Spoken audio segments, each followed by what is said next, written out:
Әкем жайлы.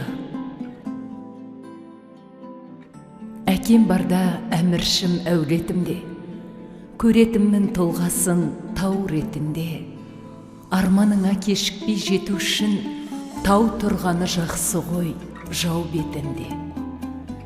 Тауым шөгіп, қорғаным құлағаны, әкем қайтып, анамның жылағаны. Әкесіз ұл шатырсыз үй секілді, жаңбыр жауса жүрекке мұң толады.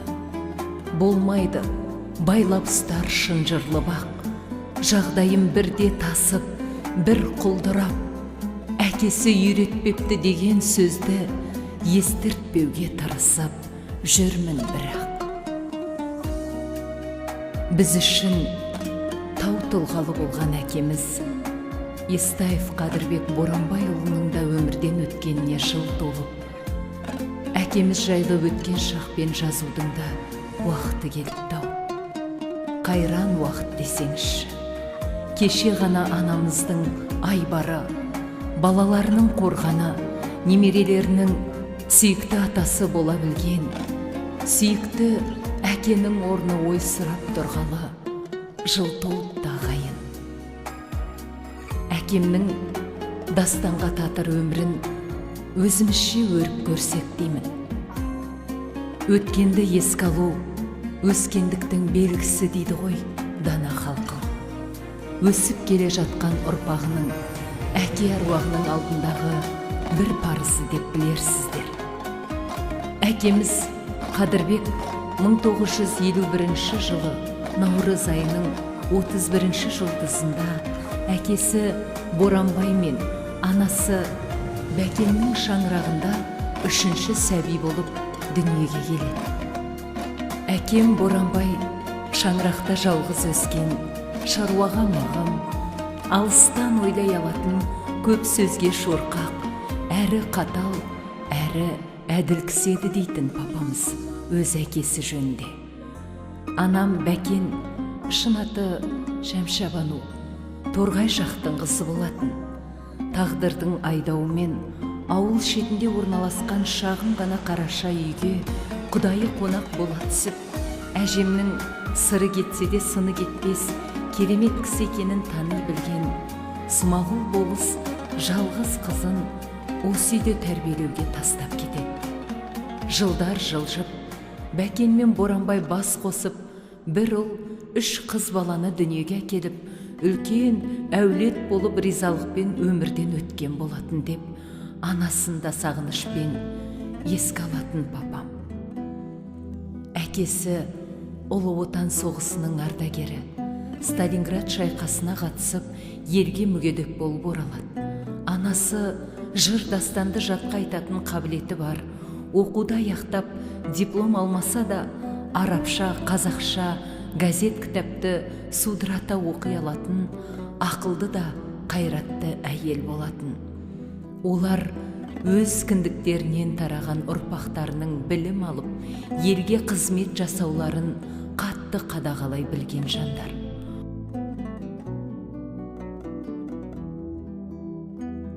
Мың 1959 жылы мектеп табалдырығын аттап, 1969 жылы Гагарин атындағы мектеп-интернатын үздік аяқтаған Қадырбек еңбек жолын целлоза картон комбинатында қарапайым жұмысшы болып бастап, Махамбетов ауылының әкіміне дейін қызмет атқарған.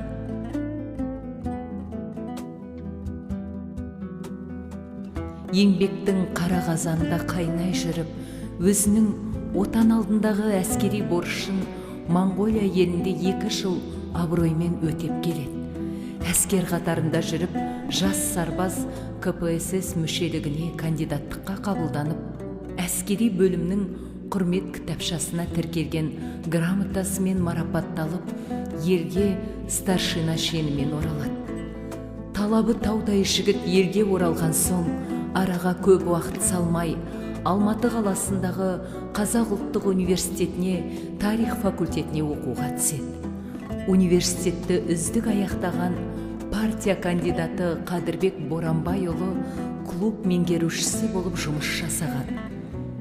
қым-қуыт қызметте жүріп, жеке өмірінде маңыздылығын ұмытпай, ата-анасына қолғабыс болатын адал келін, сүйікті де тағдыр табыстырған жары Бибажар Әнуарбек қызы Райымбаева мен 1973 жылы қазан айында отау құрып, ата-ананың қуанышын еселей түседі. Ауылдық кеңесте клуб меңгерушісі болып жұмыс істеп жүрген, есепшілік қызметке ауысқан Қадырбек Естаев 1976 жылы қазіргі нөмірі 143 орта мектепке тарих пәні мұғалімі болып жұмыс ауыстырады және қосымша бастауыш комсомол ұйымының секретары қызметіне ауысады. Оқу-тәрбие процесінде оқушылармен жұмыс жасау, жетекшілік ететін сынып үлгеріміне қарау, ұйымдастыру жұмыстарын аса жауапкершілікпен орындай білген жас маманның мұғалімдік өмірі үлкен өмірге жолдамасы болды. 1984-1992 жылдары Киров кеңшарындағы кәсіподақ комитетінің төрағасы қызметін атқарған. 1992-93 жылдары кеңшар директор болған. 1994 жылдың ақпан айынан бастап 2012 жыл аралығында Махамбетов ауылында Ақсуат ауылдық округінің әкімі қызметін атқарды. Көптеген марапаттар иесі атанды. Соның бір парасы мыналар еді: Қазақстан Республикасы тәуелсіздігіне 10 жыл, 20 жыл, тыңға 50 жыл, Конституцияның 10 жылдығы, Астананың 10 жылдығы, Қызылорда қаласына 190 жыл, Қызылорда облысының 70 жыл төс белгілері мен облыс, аудан әкімдері құрмет грамоталарымен марапатталған. Жұбайы Райымбаева Бибажар Әнуарбек қызымен 1973 жылы отбасын құрған. 7 бала өсіріп тәрбиелеген. Үлкен қызы Майра Қызылорда облысының кәсіподақтар орталығының бас маманы. 3 бала тәрбиелеп, ыстық ұядан ұшыруда. Отбасындағы екінші қызы Гүлназ математика пәнінің жоғарғы санатты мұғалімі. Қызылорда облыстық нөмірі 8 мектеп интернатында ұстаздық етеді. Гүлназдың жұбайы Асқар Әмірбекұлы Қызылорда облысының білім басқармасы, Дарын білім беру орталығы директорының шаруашылық жөніндегі орынбасары. Асқар мен Гүлназ 3 бала тәрбиелеп өсіруде. Үшінші қыз Лаура Қызылорда облысы бойынша қазынашылық департаментінің бас маманы. Жұбайы Қайрат Балтабекұлы Қуанышбаев мемлекеттік қызметкер. Қайрат пен Лаура 4 баланың ата-анасы. Қыздарының кенжесі Бақытгүл. Ол Петро Қазақстан Құмкөл Ресорис акционерлік қоғамда материалдарды басқару жөніндегі бас маман болып жұмыс жасайды. Жұбайы Үйсімбаев Ғалым Кенжебайұлы Қазгер Мұнай БК жауапкершілігі шектеулі серіктестікте жетекші маман. Отбасыларында 4 бала тәрбиелеп өсіруде. Қадырбек пен Бибажардың 2 бірдей перзентінің өмірі жастайынан үзілді. Алдыңғысы Мақсат 1974 жылы дүниеге келген. Ол үйдің үлкені, жас отбасының тұңғыш перзенті еді. Қос бірдей жоғары оқу орнын тәмамдаған. Қорқыт Ата атындағы Қазақ мемлекеттік университеттің физика-математикалық факультетін тәмамдаған болатын. Петро Қазақстан Құмкөл Ресорис акционерлік қоғамдық мекемесінде ақпараттық жүйелер бөлімінің белді маманы болып қызмет атқарған. Алайда қатал тағдыр болашағы жарқын жастың қамшының сабындай ғұмырын жалындаған 25 жасында 1999 жылы кенеттен қиып ортадан алып кете барды. Артында 1 жасқа да толмай Ақбота есімді қызы қалды.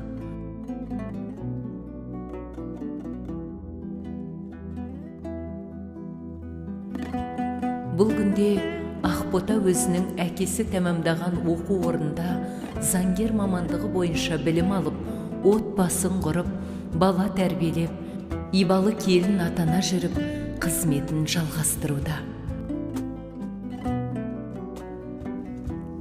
Ата-ананың бауыр еті баласы, ағасының артынан 4 жыл, 4 ай, 4 күннен соң кете берген жастың бірі Бекзатхан 1981 жылы туылған. Жоғарғы оқу орнында білім алып жүріп, 22 жасында кенеттен өмірден озды. Қапияда қайғыға салып, келмеске аттанып кеткен ұлдың болашағы алда еді. Өмірге құштар, ақ көңіл жанды қимастан артында бауырлары, ата-анасы, достары қалды.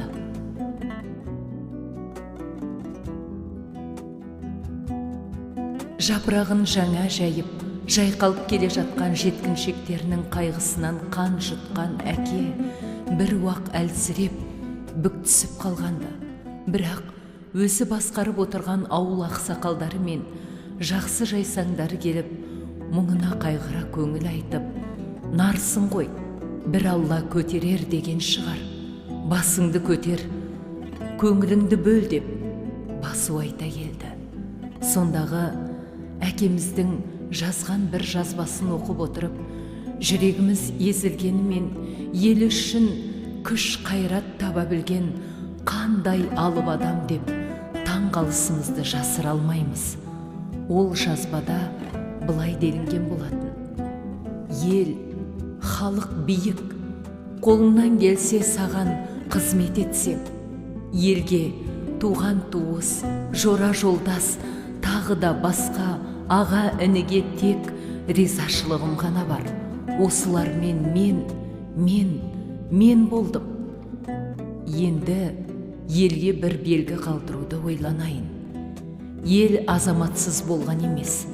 Ел аман болса, азамат та өлмейді.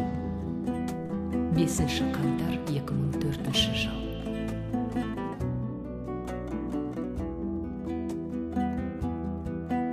Бір қуаныш, бір қайғы, қатар келіп бірі мұң айтып, бірі көңілге бір серпіліс сыйлап жататын дүние. Үйдің кенжесі Әділет Қадырбектей ақсақалдың қадірін ұғынып, ата-ананың тіл алғыш ұлы болып өсіп келеді.